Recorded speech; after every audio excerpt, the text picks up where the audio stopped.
Schools are elite and fiercely competitive, but student allegations of misconduct within them pervade through these prestigious walls. I always felt unsafe, but I thought that was a good thing. Holly, whose identity we've hidden, is a former acting student at the East 15 Drama School who has never forgotten an interactive sensory-based lesson set in an 18th century brothel. We were blindfolded in this experience and guided by our fellow actors in the other cast. Our hands were placed on our breasts, bums and bulges. We then had two smells. The first smell, one of the guys in the group had masturbated into his boxers, and his boxers essentially were held to our noses and we were told to inhale. A moment, she says, was degrading. I was very taken aback by that shocking experience of having someone hold a cloth to my nose and tell me to breathe in and it being sperm. For the other smell, I had my head lowered into a bucket, which one of the guys in the group had vomited into. Cruel and questionable teaching practices shared by performing arts student Hannah at another school, whose name we've also changed. She says one teacher had students performing deep tissue massages on each other. He would say things like, try that harder, try that deeper, and he'd watch and just kind of like snigger to himself. One former drama school principal says the vulnerability of students is being abused. If you're in an acting class, you're talking, you're exploring life, you're exploring people. It just all spills out, creating very vulnerable adults. And the risk is that that could be exploited? The risk is that it is being exploited. We've spoken to over 50 drama school students, past and present, from various schools, and all have shared similar trauma brought on by experiences of harassment and misconduct. Training is intrinsically linked with industry, and there is a perpetual fear of speaking out. And when careers are on the line, reporting anything negative can come with risk. Formal complaints are dealt with internally, but Anne-Marie says independent oversight is necessary for the training industry to change. I would want there to be something outside of all the established colleges, because by default, they're all getting investigated in-house. Well, there's going to be a vested interest in so many things other than the student.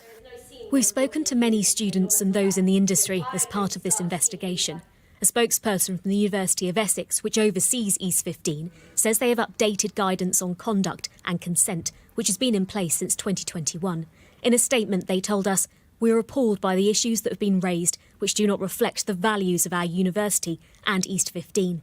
This case was not reported in 2014, but having had this brought to our attention, we are appointing an independent reviewer to complete a full investigation into these very serious allegations. We do not tolerate harassment and bullying of any kind. We actively encourage students to speak out if they have any issues and to report incidents. All of England's leading drama schools are overseen by the Office for Students. The independent regulator is currently seeking to address sexual misconduct in all higher education institutions. But campaigners say this industry needs specific guidance to pierce through this unique environment." And Asha is with me now. Asha, you've been working on this story for an incredibly long time. You've heard from politicians, their reaction. What have they been saying? Well, Caroline Noakes is one of those that's been reacting to this. But first of all, there has been a huge outpouring of messages that we've received since this investigation has come to light. Dozens of people have gotten in touch with shared experiences of misconduct, of what they perceive to be inappropriate behaviour, which has left them feeling incredibly distressed. And you're right, it's taken a long time to get to this point. It's taken 7 months of investigating, of speaking to over 50 students from multiple schools. And there is shared outrage because, yes, training to be an actor comes with some form of being vulnerable. It's meant to test your resilience, but this feels like it's overstepping the mark in some examples. And those students feel as though there is no regulator to complain to. Who do they go to if they're feeling like things aren't quite right? And that's something that Caroline Noakes, the chair of the Women and Equality Select Committee, has been reacting to today. There has to be a mechanism which can hold people to account and protects young people from this sort of harassment that can last for the rest of their lives, the damage that's done. Well, some schools have updated their sexual misconduct policies since the Me Too movement in 2017 with consent-based workshops. But people we've spoken to today say that is simply not enough. This is something that we are going to be following over the coming weeks and months, and we are urging people to continue to get in touch because we know there is more to tell. And tonight it's clear that there are drama students out there and parents too who are concerned about their well-being and their safeguarding. Yeah, and as you say, people getting in touch today with more horrific stories, and they still can get in touch with you and should do. Ashna, thank you. Let's turn now to a significant development in the war between Israel and Hamas. The White House has confirmed that Israel has agreed to daily 4-hour humanitarian pauses in northern Gaza to allow civilians to flee. The Israeli Defense Force have made clear there will be no ceasefire, adding that any pause will be tactical and local to also allow humanitarian aid in. Sky's Mark Stone reports from southern Israel. For all the talk of ceasefires or humanitarian pauses, this was Gaza as night fell. It is the area around the Indonesian hospital in the north of the Strip. And look at this from inside.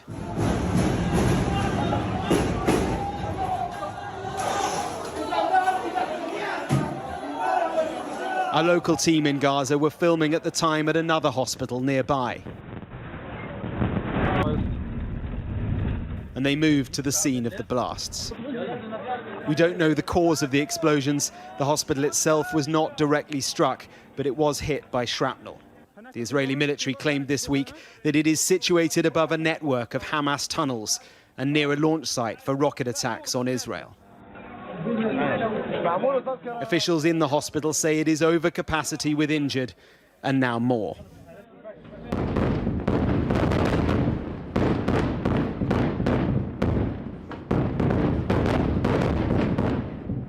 From our location 3 miles away, it was still huge. Well, they're certainly the biggest explosions we've heard in days, and they come amid confusion, with American officials saying that Israel had agreed to a new form of humanitarian pauses. The Israelis quickly saying that was not the case. In Washington, the divide between what America says it wants and what Israel is willing to do was clear. Did you ask him to pause for 3 days to get the hostages out for that length of time? I've asked for even a longer pause for some of them. On the hostages, whose fate may rest on the success of pauses in the fighting, Biden's CIA chief met Qatari mediators for Hamas in Doha and with Israel's intelligence chief. There was some potential good news. 2 of the hostages, Hannah Katzir, 77, and 13-year-old Yagil Yaakov, could soon be released, according to the group holding them. On the humanitarian situation inside Gaza, this was telling. I was struck by what you said a moment ago, that there is, in your view, no humanitarian crisis in Gaza. That's your view, right? Yes. As an Israeli flag was raised on a beach in Gaza, their anthem was played. Symbolic indeed. Mark Stone, Sky News in southern Israel. So a significant day for diplomacy, which could possibly see more aid reaching civilians inside Gaza. In the West Bank, the Palestinian Health Ministry says 18 people were killed and at least 20 others injured after a raid, which Israeli military said was aimed at arresting suspects and destroying homemade bombs. The operation is one of the deadliest recent incidents of its kind in Jenin refugee camp and will likely strengthen Hamas's resolve. Sky's Cordelia Lynch has been speaking to a Hamas fighter and sent this report. This is Jenin refugee camp, a Palestinian militant stronghold in the occupied West Bank. Today, clashing with the Israeli army, who say they are rooting out terrorism. The Palestinian Ministry of Health say several people were killed.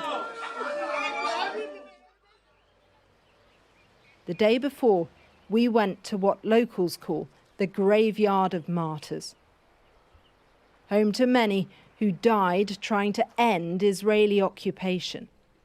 It's where we meet a Hamas fighter. It was Hamas members from Gaza who carried out the barbaric massacre of October the 7th.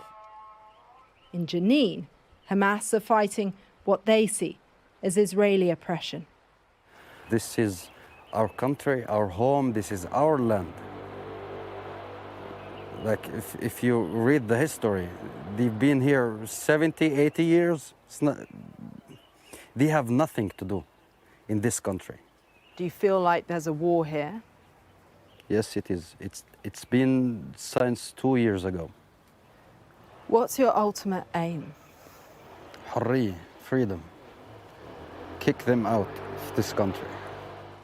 He shows us the Al-Ansar Mosque.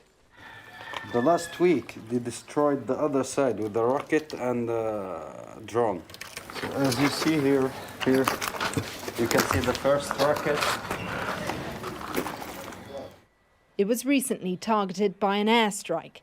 The IDF said members of Hamas were running a terror route underneath it and were planning an imminent terror attack. This is where the militants were operating in the mosque. It was their command centre, and they dug a tunnel so that people could escape out of the area. It is a window into a newly emboldened resistance movement. Many here see the militants as heroes, not terrorists killing civilians, defending an oppressed and isolated population. We meet a mother of one fighter killed in a gun battle in March. How did you feel about him being a member of Hamas? كنت فخورة فيه. أنا بحب حركة حماس. I'm proud of my son. I love Hamas. For years I have loved the group.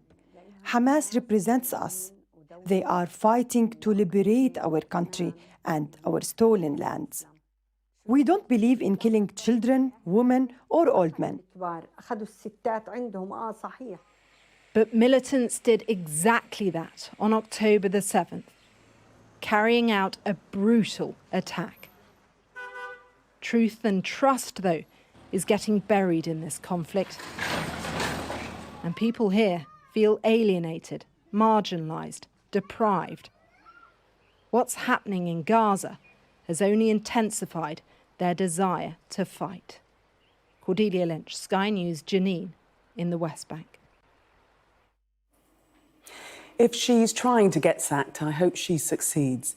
Those are the words of a former cabinet minister here in the UK after another act of defiance by the Home Secretary. Suella Braverman has again described pro-Palestinian rallies in London as hate marches and accused the police of playing favourites. She wants the march scheduled for this Saturday, Armistice Day, to be banned, but Scotland Yard says there is no legal justification. Half of the 2,000 people interviewed in an exclusive YouGov poll for Sky News agree with her, while 34% say it should be allowed to go ahead. Opinions on the Middle East conflict have become entrenched over time. In May, nearly half of people didn't know about the issue. Now, a third of people support both sides. Well, those clear-cut divisions, which are apparently being exploited by the Home Secretary, who is tonight still in her job and is said to have the Prime Minister's full confidence. Our political editor, Beth Rigby, reports. Integrity, professionalism, accountability. Rishi Sunak's promise to us when he became PM. The woman by his side making that a very hard pledge to keep. Another Suella Braverman blow-up today after the Home Secretary went rogue and criticised the police's handling of pro-Palestinian protests in direct defiance of her PM. Accusing the police of playing favourites when it comes to protesters, these incendiary remarks, the latest in a rich back catalogue. The British people deserve to know which party is serious about stopping the invasion on our southern coast. There's only one way to describe those marches. They are hate marches. Living in a tent has become a lifestyle choice. Despite all of the controversy over the past year, this beacon of the party's right still in post because the PM's too weak to sack her, says Keir Starmer. The question really is for the Prime Minister. He's got a Home Secretary who's out of control and he is too weak to do anything about it. But it's not just Labour criticising the Home Secretary's remarks. One former Cabinet Minister told me if she's trying to get sacked, I hope she succeeds. She's the first Home Secretary to contribute to public disorder. Another said, words fail me, just beyond words and decency. And finally, a senior Tory source simply said, it's effing insane.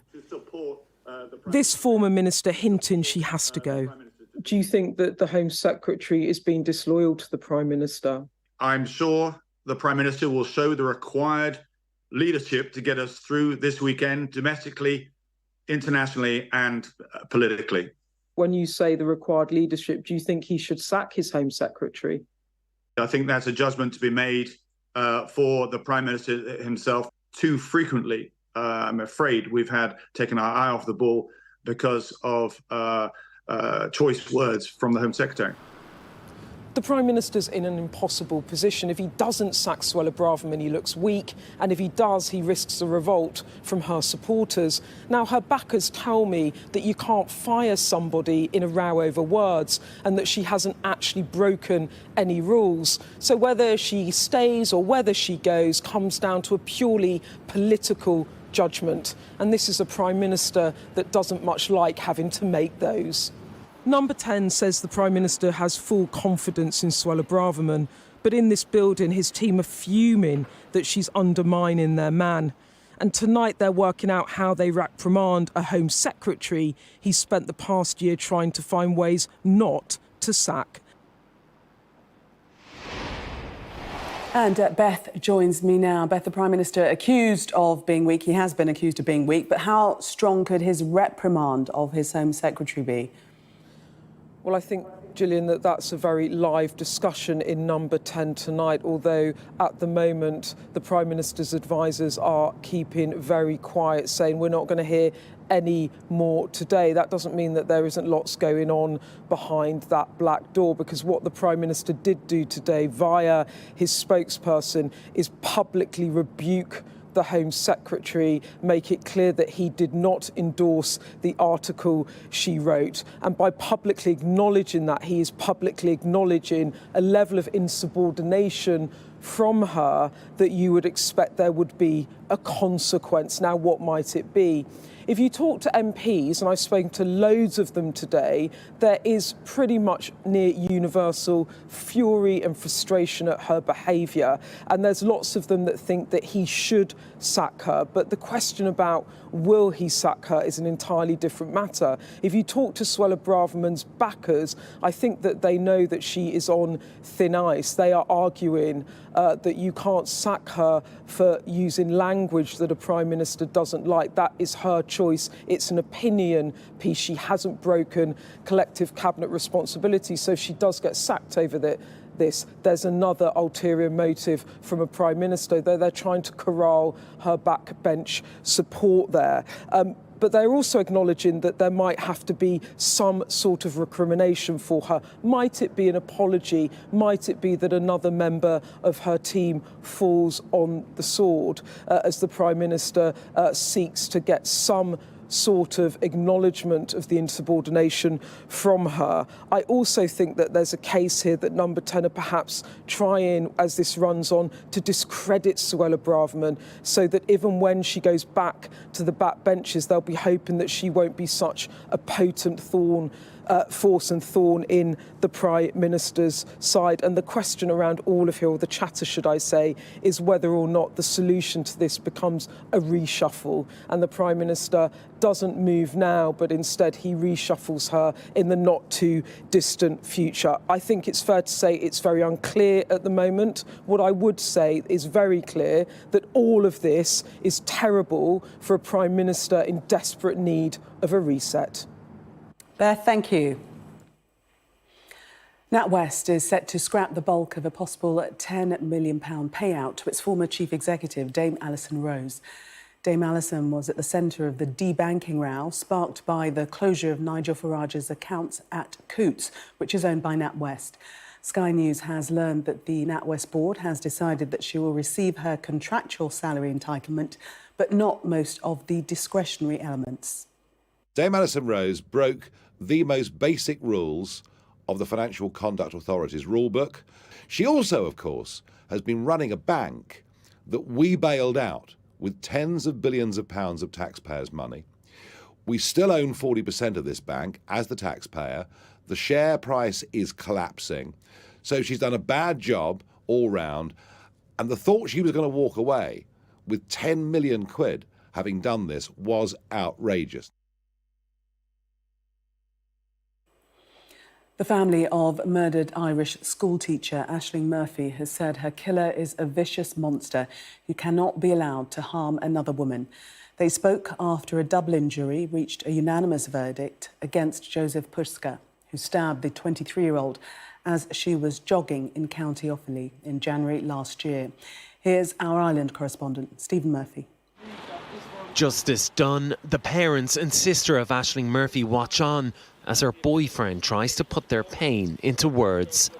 Ashling was a vibrant, intelligent and highly motivated young woman, and she was the epitome of a perfect role model for every little girl to look up to and strive to be. She was not only an integral part of our family, but she was also a huge shining light in our community, a community in which year in, year out, she gave back to as best she could. 23-year-old Ashling Murphy was a primary school teacher and a talented traditional musician. She was murdered while jogging along the Grand Canal in Tullamore, County Offaly, in January last year, stabbed 11 times in the neck. Today, 33-year-old Joseph Puska was found guilty of murder after 13 days of evidence and more than 60 witnesses. His story of another unidentified man attacking both him and Ashling before escaping, not believed by the jury. The judicial process cannot bring our darling Ashling back, nor can it heal our wounds. But we are relieved that this verdict delivers justice. It is simply imperative that this vicious monster can never harm another woman again. After Ashling's murder, the phrase and hashtag "she was just going for a run" entered the national lexicon in an echo of the Sarah Everard murder in the UK less than a year earlier. It forced a nationwide reckoning on the issue of femicide as thousands attended protests and vigils, a nation united in revulsion. Joseph Puska will now receive a mandatory life sentence for murder when sentencing takes place here at the end of next week. Referring to the accused today, the judge told the jury, "We've got evil in this room. There's no doubt about that." That evil is behind bars. Ashling Murphy's family have some solace at last. Stephen Murphy, Sky News, Dublin. The father of Liverpool footballer Luis Diaz has been freed 13 days after he was kidnapped by a guerrilla group in Colombia. After repeated pleas from the striker and helicopter searches of a mountain range bordering Venezuela, Luis Manuel Diaz was handed over to his family hours before his son's Europa League match. Here's our sports correspondent, Rob Harris. A 2-week hostage ordeal over. Luis Emmanuel Diaz received by religious leaders and completing mountainside health checks before flying home. In Barrancas, the attention and adulation usually experienced by his son, Liverpool winger Luis Diaz, Colombia's most expensive player. Back at the family home, a message of appreciation from the doorstep. First of all, I want to thank God for having given me this second chance and for being back home. I love you very much. Very soon I'll have the opportunity to hug you all. Thank you very much, my people. Thank you very much. In France, Luis Diaz Jr. was playing tonight for Liverpool, hours after the National Liberation Army guerrilla group released his father. The £50 million footballer had issued a plea to them via this T-shirt after scoring on Sunday in the Premier League. Colombian special forces led the mission, focused on the border with Venezuela. The player's mother had been snatched with her husband but had been rescued within hours. It took another 12 days for the family's anguish to be over. Freedom celebrated by the country after an outpouring of solidarity across the football world, with Luis Manuel Diaz now home safe and well. Rob Harris, Sky News. UK film studios could soon be back to work after US actors struck a tentative deal with Hollywood studio bosses to end strikes. Tens of thousands of people have been out of work during the dispute over higher pay in the streaming era and the role AI will play in the future of TV and movies. Here's our arts and entertainment correspondent, Katie Spencer. The glitz and the glamour of a film premiere has been a rare sight recently, with actors not prepared to cross the picket line. Stars of the Hunger Games prequel, a franchise all too familiar with struggles for survival, overjoyed that the battle between US studios and their acting union finally seems to be over. Indeed, it's wonderful that we get to get back to work. I feel like we're all just so glad to be here because we thought we wouldn't be. So it's great to be able to be here to celebrate the film and also just to get everyone back to work. And I'm really, really excited that we can get back to work fully, and everybody who also relies on actors can get back to work because it's not just us. It's been 4 very long months of this. The reality of the standoff, stories of homes being lost, savings spent, securing a deal has brought suffering. But playing hardball has worked. As award season approaches, yes, this means that finally stars will be back on the red carpet like this one. But crucially, they're returning with a deal that for the first time means that the streaming giants will have to pay them residuals. And when it comes to AI, consent and compensation protections, which in theory should help to safeguard their futures. But the brinkmanship has been felt across the film industry ecosystem, including in the UK. More than 2/3 of the total UK film spend coming from America. In Hollywood, companies like LA's Hand Prop Room have had to watch on and wait. Makeup, wardrobe, props, camera, grips, all that. So, we don't get a new deal, but we do get to go back to work, and that's, a silver lining. It, of course, means much anticipated films like the sequel to Gladiator, Deadpool 3, the upcoming season of The Handmaid's Tale, and the movie version of the musical Wicked should soon all resume shooting. While it is a groundbreaking deal, estimated to be worth around $1 billion, the short-term cost of delayed release date and the studios now playing catch-up means viewers are likely to feel the effects of the strikes for months, if not years, to come. Katie Spencer, Sky News. Well, that was Sky News at 10. Coming up, we'll take a first look at tomorrow's newspapers in the press preview. Tonight, we're joined by Daily Express columnist and broadcaster Carol Malone and the editor of The Courier, David Clegg. Welcome both. Now, amongst the stories, we'll be discussing this story on the front of the Eye about Suella Braverman. Their headline, "Sack me if you dare. Braverman defies PM's authority." We'll be discussing that story and others when we come back.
Welcome back. You're watching Sky News. In just a moment, the press preview, a first look at what's on the front pages as they arrive.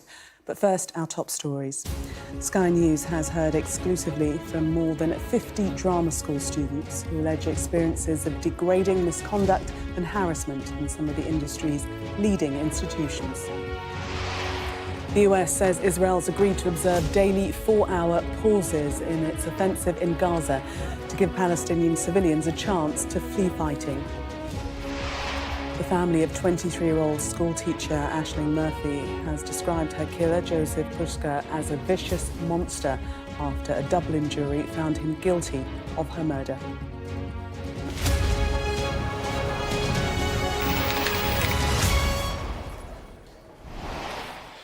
You are watching the press preview, a first look at what's on the front pages as they arrive. It's time to see what's making the headlines with Daily Express columnist and broadcaster Carol Malone and the editor of The Courier, David Clegg. They'll be with us from now until just before midnight. So let's see what's on some of those front pages for you now.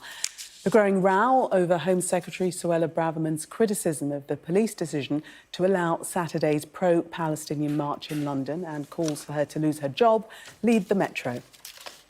This is the Eye's take on it. Sack me if you dare, Braverman defies PM's authority. Carol's paper, The Express, says the Home Secretary's future is hanging in the balance after her stinging attack on the Met Police over Saturday's march.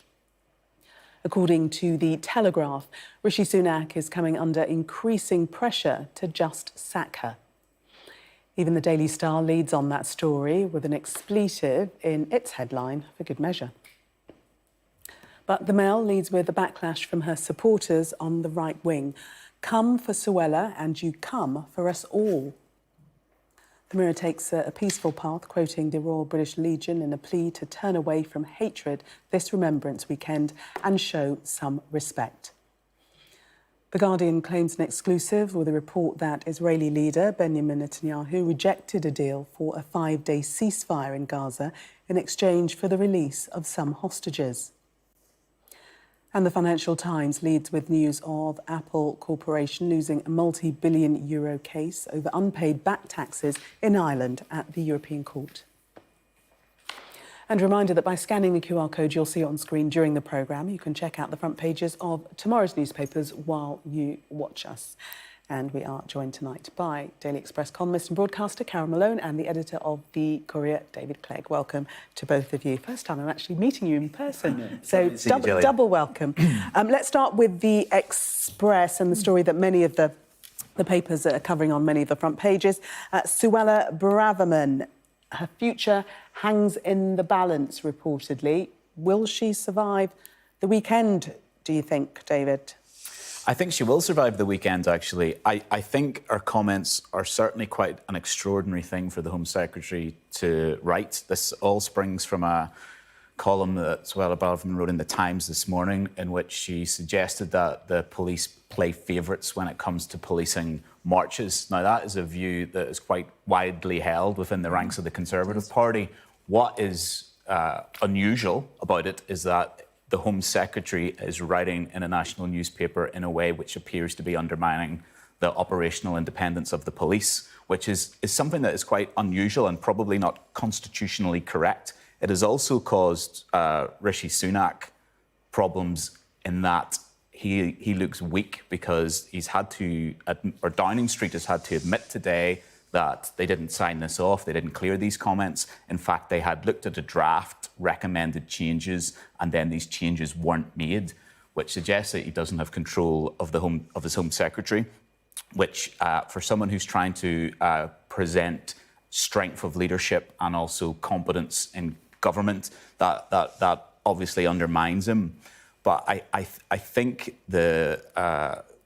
why she will survive the weekend is that there is nervousness in Downing Street that not only do the comments that Suella Braverman has made have quite wide support within the Conservative Party, there's also the concern about what exactly will happen on Saturday in this march. And if they're to take action now and there is some disorder or disruption on Saturday, that could backfire quite badly. So I suspect that Suella Braverman will survive this, although there is, I think, a question of whether the Prime Minister is in control of the Home Secretary, and whether the Home Secretary is putting, I want to choose my words carefully here, but undue pressure or improper pressure on the police and how they go about policing a march.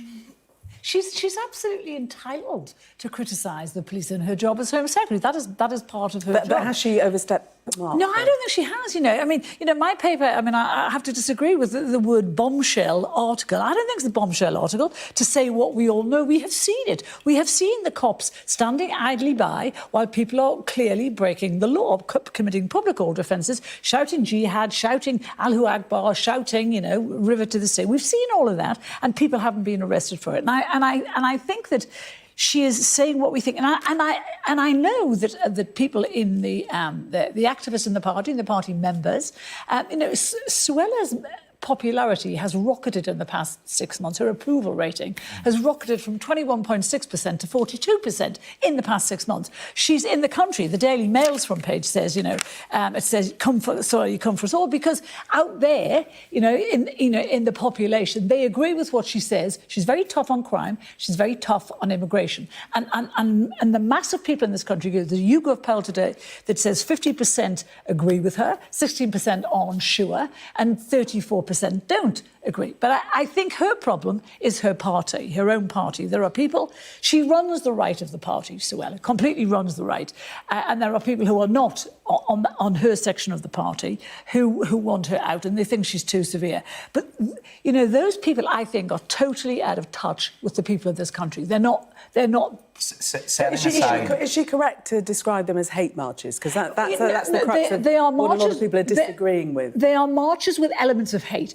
When someone shouts Allahu Akbar, they're not being nice. They're actually, and when they shout for the eradication of Israel, they're shouting for a genocide. Again, a repeat of what happened 80 years ago. That is hateful. The concern I have about the way that she's gone about this, though, is if the Home Secretary has concerns about how what is a very high-profile marches are being policed on such a sensitive and potentially, with an issue that could cause such disruption and could ultimately lead to violence, she should be talking privately to the police about that. She should not. I'm sure she has. But she should not then be litigating it in the pages of a national newspaper as part of some kind of Tory power struggle. When you have a Prime Minister who says this march should not go ahead, when you have a Deputy Prime Minister, Oliver Dowden, who says this march should not go ahead, I am sure that they've all had this conversation, and yet Mark Rowley has decided in his wisdom, and let us see, it's in his wisdom on Saturday, that it's going to go ahead. I have my views on why he's letting it go ahead. And it's partly what Suella was saying. She's saying that the police are favouring. Now, 2 weeks ago, Jewish people in London wanted to have a march on the same day as the Palestinian march, and the police said, don't do it, because it looks anti-Muslim. It will play out as anti-Muslim. So they are favouring one side above the other, and that is what I think certainly the Jewish community are feeling, and I think it's what a lot of people in this country are feeling. I have no doubt that the vast majority of people on this march on Saturday will be going out for, in peace. But you cannot legislate for the nutters, and the nutters are the ones who will try and damage the Senate effort. And Rowley says he can protect it. No, he can't. He can't guarantee that, and he can't guarantee scraps. But that's true of any march, though, isn't it? There is going to be a rogue element, which is something that the police are used to dealing. They're used to policing demonstrations, and that's why. What she is saying, though, is she's saying that the right, when they demonstrate, some people refer to them as the far right. I say the right. When the right demonstrate, the police come down heavily on them. It's not looking like it's that way for this demonstration. That's what it's looked like over the past 3 weeks. And I think that's what she was saying. I don't think there's anything that she has said. I think her problem is, David and I have discussed this before, it's not what she says, because the sentiment of is mostly always right. It's the language she uses. David? I agree that I think that the language in that article is unhelpful and irresponsible. I think there is also the issue, and I'm not sure that it's the political point that's being made about a march on the right is treated differently than a march on the left. I think what the problem is that there has seemed to be ineffective policing of some disruption during the marches in the last few weeks. We have seen anti-Semitic signs. We've seen behaviour which was despicable, quite frankly, and the police did not, in my view, deal with that appropriately. Exactly. And I think it is entirely legitimate for those issues to be raised, circulated, and the police then have to make a view on what is going to happen with the march on Saturday. The police, with their operational independence, have taken that view based on the law,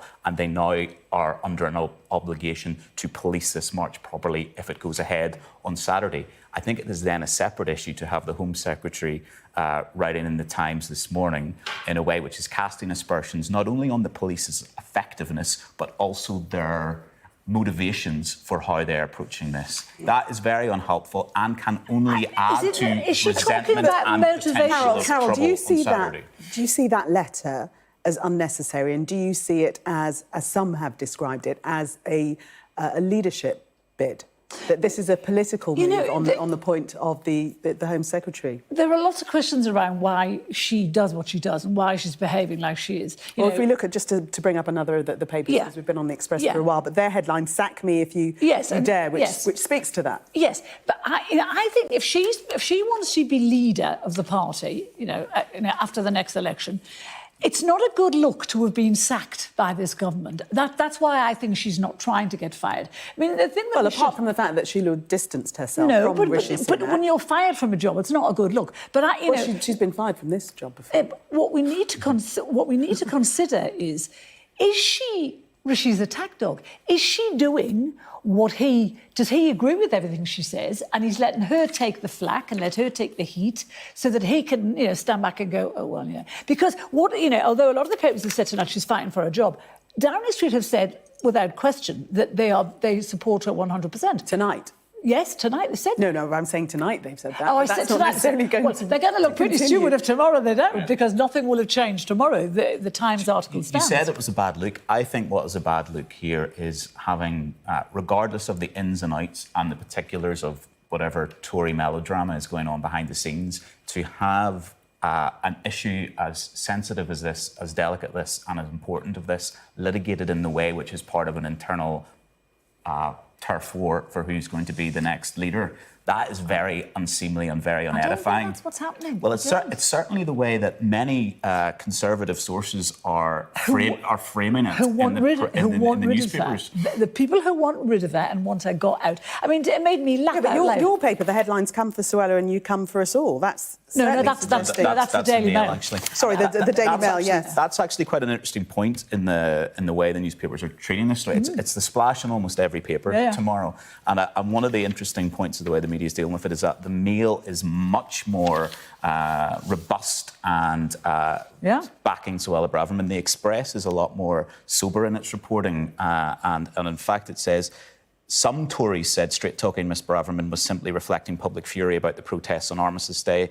But Tory party sources said Chief Whip Simon Hart had been inundated with complaints from very angry Tory MPs about the comments. How many complaints? I'd be really, it's interesting as well. I mean, I was kind of thinking about, I was thinking about where her support is the greatest. And the Tories are worried about losing support in the Red Wall come the election. The Red Wall loves Suella. They love her. It's not the Red Wall that she has a problem with. It's in the blue constituencies that they have a problem with, because they don't, and some of the Tory constituencies, they don't like her, and a lot of the Tory MPs don't like her. But, and they don't like her because she has massive power within the party. She runs the right. She's kind of in charge there. So on the party politics of it, it is also quite extraordinary, if it is accurate, and this appears to have been confirmed, that this piece for the Times was submitted to Downing Street. They demanded changes and they just weren't made. I mean, that is not reflective of a party in good health. But it depends who made the changes. Well, some suggestion even that might have been a breach of the ministerial code. Yes. And the change was about Northern Ireland, which is not particularly reflected in the UK papers tomorrow, but has been a big story in Northern Ireland about what were also an irresponsible side reference to Northern Ireland, which had no reason to be dragged into this, comparing the march with previous marches in Northern Ireland, which has caused a lot of upset in Northern Ireland as well. And she's been accused of not really understanding the situation in Northern Ireland at all. I think that was a fact, actually. David and Carol, we must leave it there. We've got to take a break. When we come back, we'll continue to have a look at tomorrow's front pages, including this from the Daily Express. Israel agrees to 4-hour pauses in fighting. Stay with us for a minute. Does it get the good old day?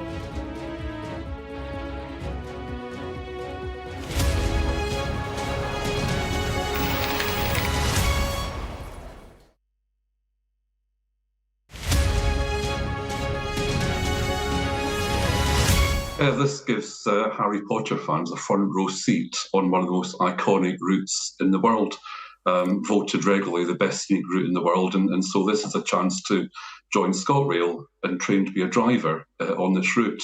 We're recruiting for train drivers across ScotRail, and many of those roles involve working on our most scenic routes. But this one really is the top of the heap. It's absolutely iconic to drive over.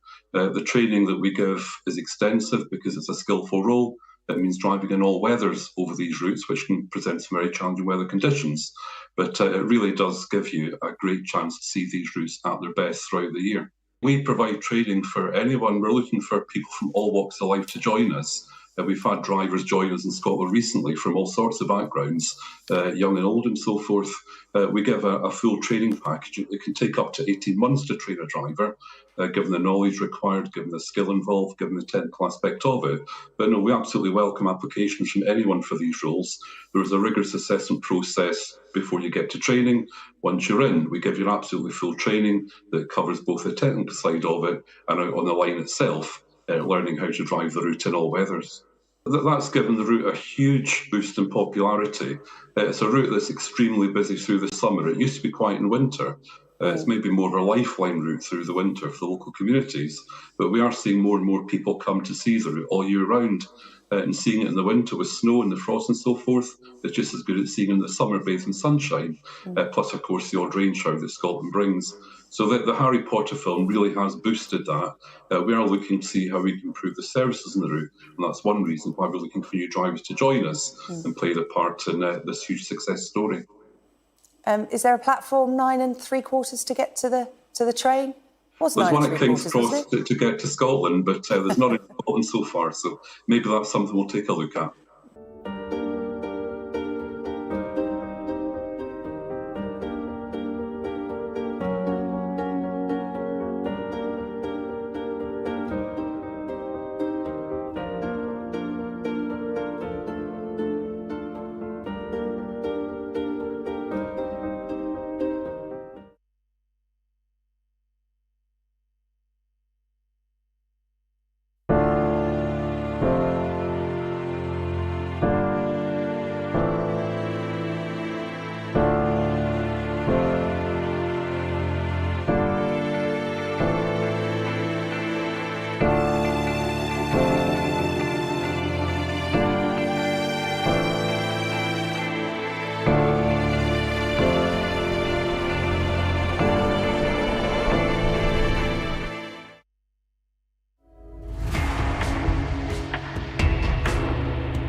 Welcome back. You are watching the press preview. Still with me, Daily Express columnist and broadcaster Carol Malone and the editor of The Courier, David Clegg. Let's move on to The Express now.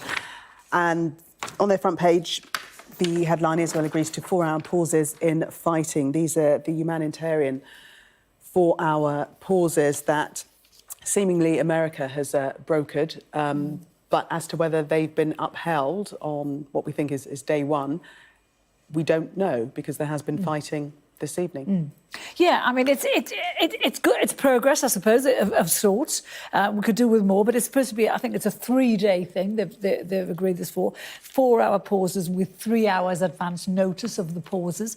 They're saying this will get help into people in there, help and food, but also there's hope that some of the hostages might get out during these pauses. I mean, Biden was talking about this today. But I sensed Biden today, with the stuff that I read, he's getting a bit hacked off with Netanyahu. He's talking about, he said today that he sounded frustrated. He said, we're talking, he said, it's taking longer than I'd hoped. This is to negotiate what's happening right now. It's taken quite a while. So he's getting frustrated with Netanyahu. And you know, it's useful, but it's not enough, frankly. And you know, if this is abused by Hamas, which I have every belief that it will be, that will harden Netanyahu's stance, and he's not going to do it again, which would be tragic. What some humanitarian agencies have been commenting is that what is the use of a 4-hour pause during the day if you're then going to continue bombing by night? I think I have to say I raised my eyebrows when I saw that the Americans described this as a significant step forward. It feels to me like in all the horror, where we saw figures today of 11,000 dead, more than 4,000 of them children, this has been an absolute humanitarian disaster, and we really need dramatic action there to stop this from happening. And I'm afraid a 4-hour pause doesn't feel to me like it's going to is anywhere near where we need to get to. I'm not disregarding the complications of a ceasefire, the fact you're dealing with Hamas and the horror of what they perpetrated on October 7 and the understandable desire for Israel to defend itself. But the Americans are the people with the most leverage in this issue. They need to be applying that as much as they can, and we need to get to more than 4-hour humanitarian pauses. Maybe Biden's just going gently to start with. I mean, The Guardian have got a story saying that Netanyahu rejected a deal for a 5-day ceasefire with Palestine at the start of all of this. And you can kind of see why, because it was right after the October the 7th attacks. And he was all hell-bent on getting revenge for the people who died. So you can see why he would have rejected that at the time. But there's going to have to be some more persuasion, because it is turning into a disaster. And we know the US have said they're going to back Israel on this, but for how long if they're going to be intransigent? I mean, OK, Carol and David, for the moment, thank you. Let us have a quick look at the weather for you now.